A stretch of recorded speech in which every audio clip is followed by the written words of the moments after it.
आगे बढ़ाते हुए पुनः आमंत्रित करना चाहेंगे। हमारे मंच पर विराजमान हैं गोंडी धर्म संस्कृति संरक्षण समिति मध्य प्रदेश के संयोजक सम्मानित छोटे गुरुदेव दिलीप सयाम जी, प्रदेश संयोजक। हम आपको आमंत्रित करना चाहेंगे, आप भी आए और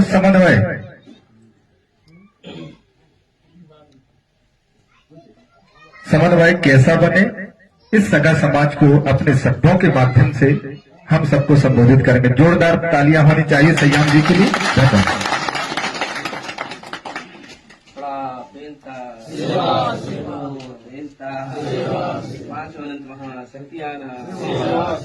ग्राम मानक सर्व की धरती धाइना धाइना ठाकुर बाबाना मादित्य वात्र समस्त गोत्र नावार जीवन की बेनती बनता कि नवा मन की ना जो बात है यदि ध्यान करके अंजीना मंदा बड़ा बेनता सम्मानीय सगा बंधु लोग, मेरी आवाज ऐसे भी ज्यादा आ जाएगी, मैं अगर बंद भी कर दूं। बड़ा बेनता बेनता, पर कुछ कारणों से अब ज्यादा नहीं बोलता। पहले बहुत बोलता था, 3 घंटा बुलवा लो, अलग बात थी। पर अब धीरे धीरे जैसा जैसा उस गहराई में जाना पड़ा तब समझ में आया कि सच्चाई कुछ और है। तो रही बात ध्रुवे जी ने बोला, आदरणीय सर ने फरते जी ने भी बोला कि सत्य के मार्ग पर अगर हम चल रहे हैं तो किसी को दोष देने की आवश्यकता नहीं। अगर हम दोष निकाल रहे हैं तो फिर हम भी कहीं ना कहीं हमारा भी कोई ना कोई दोष नहीं निकालेगा।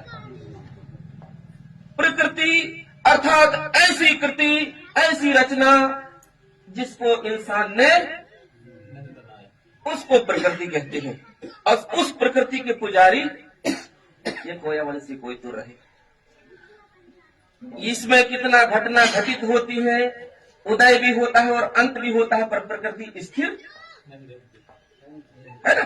उसमें कोई वो जो है तो है, तुम मानो तो ठीक है, नहीं मानो तब भी वो प्रकृति है। आज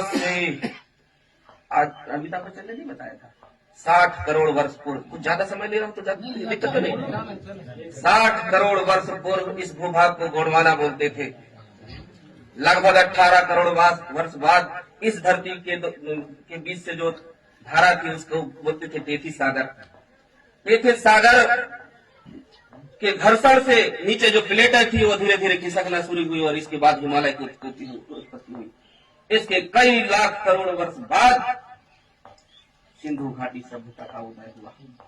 सिंधु घाटी सभ्यता का उदय हुआ और उसकी चरम सीमा तक पहुंच चुकी थी। वो ऐसी नहीं थी कि साधारण कृष्ण नहीं थी। वो सिंधु घाटी सभ्यता उच्च कोटि की संस्कृति। आज भी उसमें दृष्टिकोण अगर हम खोज करते हैं, राती गढ़ी की वो देखें या सिंधु घाटी सभ्यता देखें, मोहनजोदड़ो की सभ्यता देखें तो सबसे उच्च कोटि की सभ्यता निर्मित हो चुकी थी। इसके बाद, उसके अंत के बाद वैदिक काल था। सिंधु घाटी के किनारे बैठ करके वैदिक काल की उत्पत्ति हुई, वैदिक वेदों की रचना हुई, या जो भी हुआ। परंतु हम आज नहीं, 60 करोड़ वर्ष पूर्व इस धरती को क्या बोलते थे? गोंडवाना। उस गोंडवाना के मूल है। आज भी हो सकता है 3 जनवरी की बैठक के बाद मेरे को आसाम, बिहार, गुजरात, राजस्थान सब जगह चीज करने के लिए जाना पड़ेगा। समन्वय बनाने का प्रयास करें। पूरे हम तो चाह रहे हैं कि पूरे भारतवर्ष के लोग एक बार कंसौर में आके देखें कि आखिर यहाँ के लोग कैसे जीवन यापन करते हैं, कैसे खान पान करते हैं। ये बहुत सारी चीजें हैं। हम लोग विवाद उत्पन्न चाहते हैं। 7 साल केस लड़ने के बाद मैं समझ में आया कि यार लड़ाई झगड़े से दूर होता है, इसीलिए मैं जो छोड़ के भगा। भाई किसी को बुरा लगा हो ना लगा हो अच्छी बात है, पर मैं जब जो घटना हुई थी हमारे यहाँ राजगढ़ प्रांत में, इसके बाद 7 साल जो केस पेशी गया होगा उसके दिल में क्या गुजरती रही होगी यार। कोई हाथ रखने वाला नहीं मिला, बता रहे। आज भी मैंने दादा को भी में एक ही शब्द बोला था, ईमानदारी के रास्ते में चलना है दादा, सत्य के रास्ते पे चलना है। वास्तव में जिसको आप मुखिया बनाते हो वो 100 गांव के लोगों के बीच में बोल रहे कि मैं गौड़ समाज की और गौड़ी धर्म की रक्षा के लिए काम करने के लिए ये साझे की खतरा को साक्षी मानकर जब तक धरती चांद सूरज चांद है तब तक उस गोंडवाना की गौरव को उठाने के लिए काम करूंगा। तो हम बिना सोचे समझे उसको दे देंगे, पर वो खतरा पकड़ के बोलना पड़ेगा। आज सयाम गरजने नहीं आया है, सिर्फ सच्चाई बताने आया है कि बात ये ईमानदारी की सब लोग बोलते हैं, पर तुम ईमानदार हो कि नहीं ये गारंटी कैसे होगी हमको? समाज को भी तो गारंटी समाज आपको स्वीकार कैसे करे कि तुम कितना छल कर रहे हो और कितना कपट कर रहे हो, कितना भेदभाव पूरे समाज में फैला के रख रहे हो। अगर मुखियागिरी कर रहे हो, जिले की कर रहे हो, प्रदेश की कर रहे हो, तो तुम पहले साक्षी होके बोलो कि हम गौड़ समाज के गौरव को गिरने नहीं देंगे। इसके गौरव हमें देव पर विश्वास नहीं, पर बड़ा देव पर विश्वास करें। बड़ा देव धोखा नहीं देगा, ये हम जानते हैं, चाहे वो कोई भी हो। अगर मुसलमान भी कुछ अगर उसको पकड़ करके बोला है, मतलब उसको 24 घंटे के बाद जाना पड़ेगा। कितना रहस्य है वो पर हम लोग बोलते तो 9 दिन तक या 10 दिन तक हम बैठ कर लंबी लंबी तो वहां भी लेते, पर जब सच्चाई की बात आती तो उस पर अमल कौन करता? इस बात ये सही है, ये गलत है, तुम होते हो, तुम बड़े हो जो निर्णय करोगे कि नहीं यार इसमें चढ़ता है, इसमें नहीं चढ़ता। इसलिए हम इंसान हैं, हम मनुष्य हैं, हम आदमी हैं, हम कोई तो नहीं, हम गौड़ है। हमारे पुरखों ने ये व्यवस्था बनाई थी, शायद कितने वर्षों तक तो वो नंगे उघाड़े घूमते रहे, कितने पहाड़ों में, जंगलों में, गुफाओं में अपने जीवन यापन किए। कहाँ कच्ची है, कहाँ पकी है, कहाँ कीड़ा है कि मकोड़ा है कि जीव है, जंतु सबको खा करके जिंदगी को उन्होंने जीवन की शुरुआत की। मानव सभ्यता की इतिहास को उठा करके देखो तो क्या ये आम है, ये इमली है, ये बराही है, ये गन्ना है, ये सगौन है, ये आम है, ये तेंदू है, ये बनेरा है, इसका नाम बताने वाला कौन है? आदिवासी है ना। उस आदिवासी को अपने आप को साबित करने के लिए आज इतना टाइम लग रहा है। दुनिया को जिसने पहचान दिया है ये धान है, मिठाई इसको खाना है, इसकी चावल निकाल के खाते हैं, इसकी गेहूं इसकी रोटी बना करके खाते हैं। इस व्यवस्था को बनाने वाला, उस प्राचीन सभ्यता को निर्मित करने वाला, नाव लकड़ी को खोल करके नदी को पार करने वाला वो पहला आदिवासी। उसने हर चीज को सीख करके चलते चलते सीखा है, और उसी को हम रूढ़ी परंपरा कहते हैं। क्योंकि परंपराओं का कोई प्रमाण नहीं होता।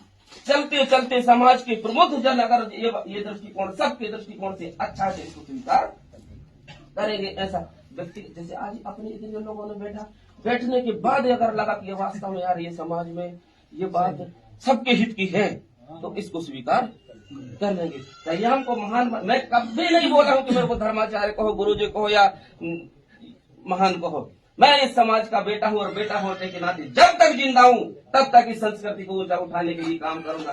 मैं ऐसा आदमी हूं जो किराए के रूम में रह करके, लोन लेकर के, गाड़ी खरीद कर पूरे मध्य प्रदेश में घूमता हूँ, छत्तीसगढ़ बिहार आदि भी घूमता हूँ, पर किसी से मजबूर नहीं किया कि आप मेरे को बुलाओ या ना बुलाओ, गाली दो ना दो, वो आपकी इच्छा के ऊपर निर्भर करता है। पर अगर हम उस परम सत्य जो गौड़ी धर्म के अनुयायी लोग जिसको बड़ा देव कहते हैं, उस बड़ा देव को मानते हैं, तो हमारे मन, कर्म, वचन, वाणी, विचार, शैली से हमको अपने आप को भी साथ में रखना पड़ता है। इसलिए नहीं बोलते भाई, गलत क्यों बोले? गलत बोलेंगे तो समाज, इतना बड़ा समाज उस दिशा में चला जाएगा।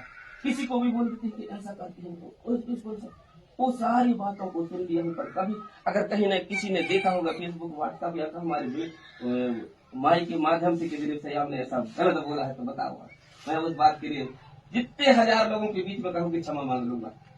क्योंकि हम सब रास्ते में चलने का प्रयास किया है और सबको ले जाने का प्रयास किया।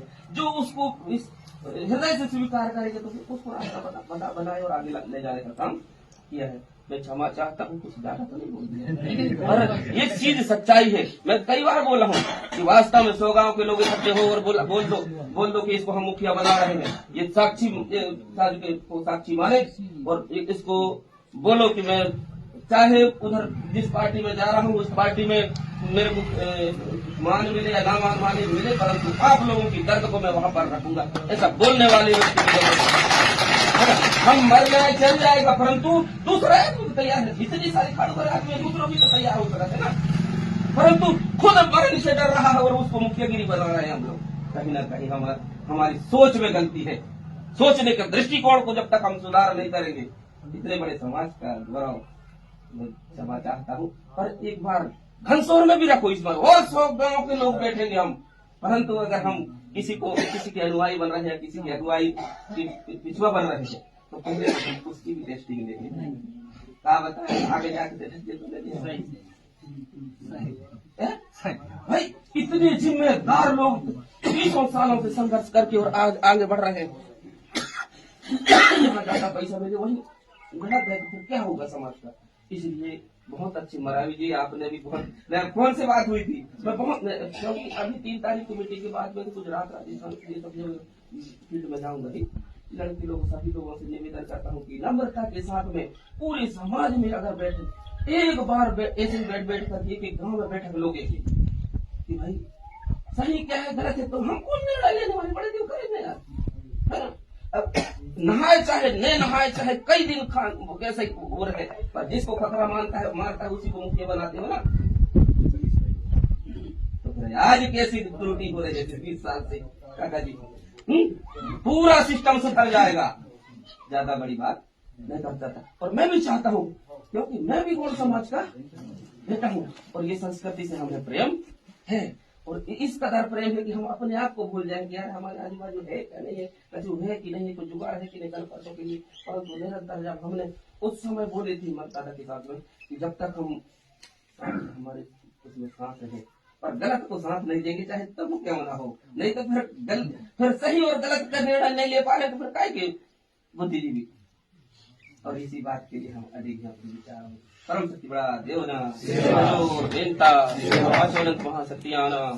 आज भी इस मानक सर की धरती में हम लोग संग्राम जी बहुत पुराने साथी हमारे, अपने ककोड़िया जी हैं, आयाम जी हैं, अपने तनका वाले खुड़ापे जी हैं, दादी है महाराज अपनी खूब परस के दादी है, ये काका जी अपने सब पूरे संगी साथी अपने एक दूसरे के कहीं ना कहीं माया रिश्ते नातेदार में जुड़े हुए हैं, है ना। पर अति प्रेम इंसान को बिगाड़ देता है ना, इसलिए कोई बात नहीं। पर जब उनको सत्यता और सब लोगों को बिल्कुल सही बात के लिए तो हम भी तैयार है ना कि यार कब कहोगे समन्वय बोले आज तैयार है, तो और 100 गाँव की बैठक लग रही। पर बात ये होना चाहिए कि यार ईमानदारी के रास्ते में चलने के लिए, है ना, वो गलत है कह रहे हो तो तुम सही कैसे साबित करो, ऐसे थोड़ी मान ले हम कि तुम में लिखी है तो हम मान लें, उसको प्रमाणित दिखाना पड़ेगा आज की दृष्टिकोण से, क्योंकि युवा जनरेशन प्रैक्टिकली को बोलता है, जो दिखता है जो वास्तव में विज्ञान है उसको मानेगा ना। और मैं वास्तव में 10-20 साल से अनपढ़ जैसा गुआ जैसा गुगा भर करके दिया हूँ, पर कभी नहीं किसी को सताया यार, मानो तो ठीक है नहीं मानो तो ठीक है। पर ये है बीच में हमने भैया से मुलाकात किए थे,